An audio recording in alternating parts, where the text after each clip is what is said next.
दोस्तों, मैंने माणिक्य माला शीर्षक से कविता लिखा है, जिसमें मैंने ये बताने का प्रयास किया है कि हमारा देश विभिन्न प्रकार की बेशकीमती मणियों से बनी हुई माला की तरह है। इसमें रहने वाला हर व्यक्ति, चाहे वो किसी भी जाति और धर्म को मानने वाला हो, इस माला में जड़ी हुई अनमोल कड़ी की तरह है। सबने मिलकर इस देश को सजाया और संवारा है। कविता को सुने, इसमें छिपे हुए संदेश को समझें, वीडियो को लाइक करके हमारा उत्साहवर्धन करें तथा चैनल को सब्सक्राइब करें, जिससे हमारे आने वाली वीडियो के बारे में आपको सूचना मिलती रहे। सुने। कृष्ण पक्ष की स्याह निशा, घनघोर अंधेरा छाया था। चांदनी पर विजय प्राप्त कर तमस राज अब आया था। तारों को छोड़ गगन वन में, चंदा तो कहीं विदेश गए। चिट्ठी पाती आती ही नहीं, संदेश विभिन्न आदेश भय। तृतीय पहर में रजनी के, छटा गगन की निखरी है। जगमग तारे चमके मानो, माला से मोती बिखरी है।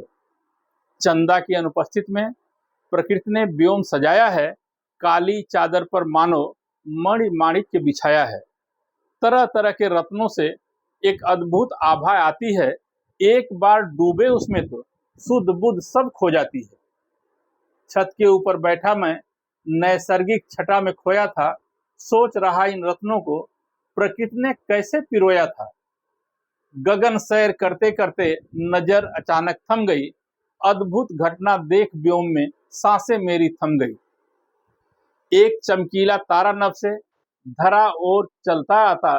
ज्यों-ज्यों तारा आगे आता, प्रकाश पुंज बढ़ता जाता। आंखें मेरी बंद हुई, हृदय धड़का, जी सन्न हुआ। नयन मूंद दोनों हाथों से मैं तुरंत धरा आसन्न हुआ। एक अलौकिक देव छवि मेरे सम्मुख ही प्रकट हुआ। ऐसी मूरत देख समक्ष विश्वास करना अति विकट हुआ।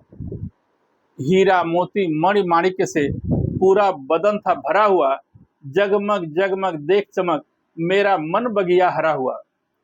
हीरक चमक से छत पर अलौकिक आभा बिखर गई।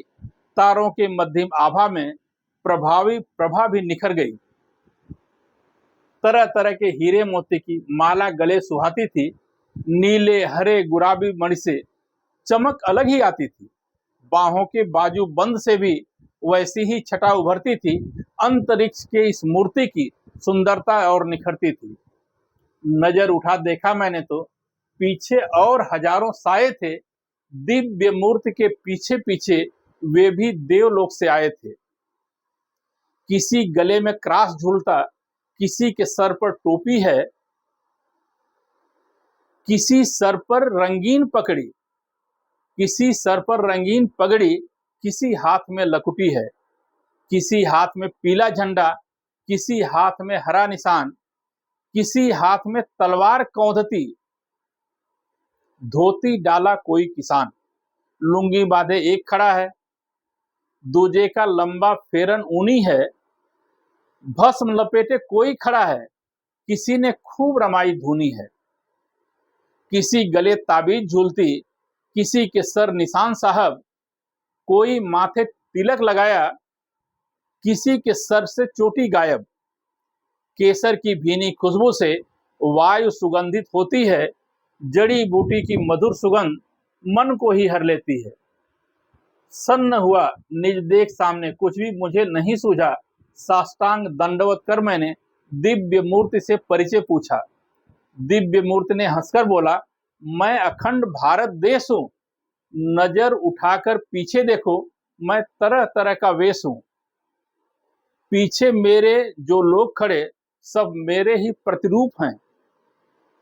सबने मिलकर देश बनाया जो इसका प्रारूप है। तरह तरह की वेशभूषा है, तरह तरह के कारोबार, रीति रिवाज भिन्न सभी के, भिन्न भिन्न सबके त्योहार। एक दूजे के पूरक हैं सब, एक दूजे के सहायक हैं।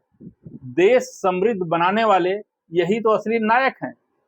कड़ी कड़ी मणि जुटकर सुंदर माला तैयार हुआ। अनेकों रंग के रत्नों से इसका बहुरंग निखार हुआ। एक कड़ी भी टूटी गर तो यह माला ना रह पाएगी। टूट टूट कर कड़ी कड़ी में माला ही बिखर जाएगी। ना रहेगी माला ना मणियों की यह कीमत रह पाएगी, टूटी कड़ियां बिखर कर अपनी कीमत भी गंवाएंगी। धन्यवाद।